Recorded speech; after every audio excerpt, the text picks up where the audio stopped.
Hi, David. So, what can you tell us about your character that you're playing on Saturday and how you're playing him?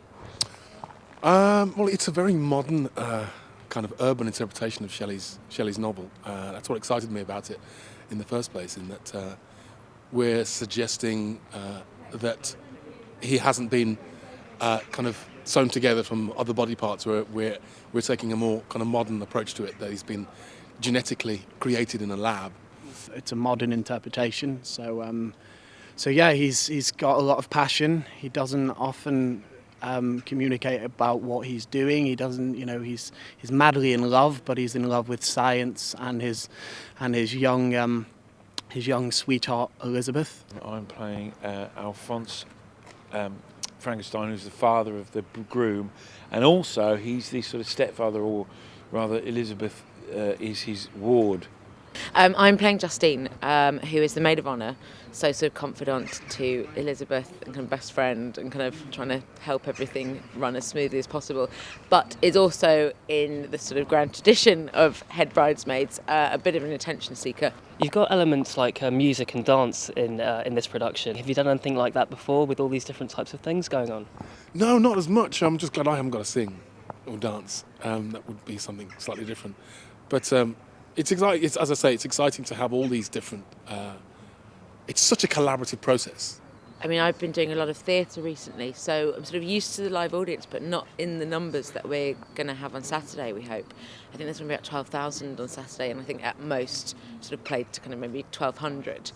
And so that I can't even get my head around it. There's some moments where we will actually see the audience, but then obviously within the Abbey, as you can see, it's quite enclosed and there's quite, sectioned off. So there'll be moments. There is a moment where I come out to see the 12,000 people, which would be very interesting and lovely. But it's sort of, they're part of the wedding, and it should all fit in really well. Does the fact that there'll be a lot of people watching it live at home give an extra sort of layer of nerves or anything at all? Yes, but yes and no.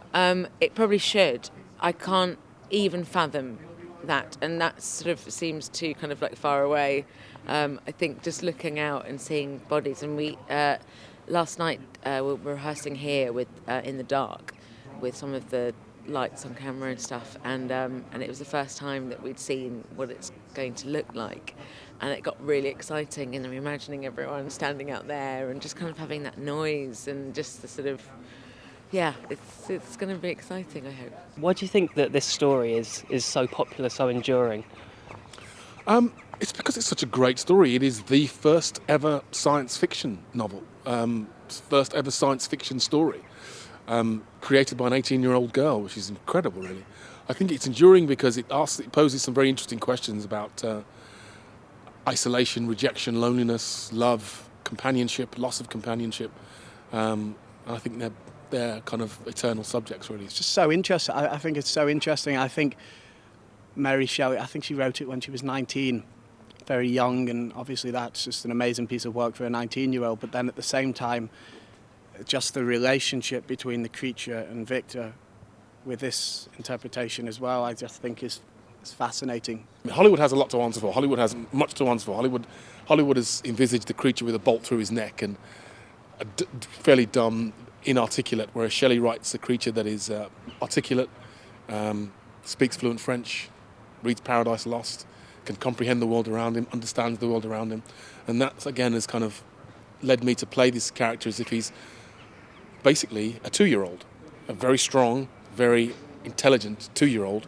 I mean, the films used it for horror. They ignored the kind of basis of the philosophical and religious discussions, and also a lot of the more poignant aspects of the creature's dilemma and the situation the creature's in, whereas this one is probably, in terms of its heart, nearer to Mary Shelley's preoccupations, which were a lot more about love and loss. Do you feel like a responsibility to the piece, a responsibility to educate really as well as entertain? I mean, how do you feel sort of dealing with such a classic work? It's interesting that you say that. Having it interesting as well in sort of light of Danny Boyle's stage show being on at the moment, and then this coming on, which couldn't be more different in so many ways. but how brilliant that there are these two kind of pieces being done in different mediums that kind of completely clash, and yet they're inspired by the novel. We've been very keen, all of us, to sort of refer back to the book, and there's some direct quotes from the book as well. So yeah, I think we've stayed real true to it, and then at the same time, I think the modern stuff just complements the story, the original story. So fingers crossed, those English teachers will be happy with it.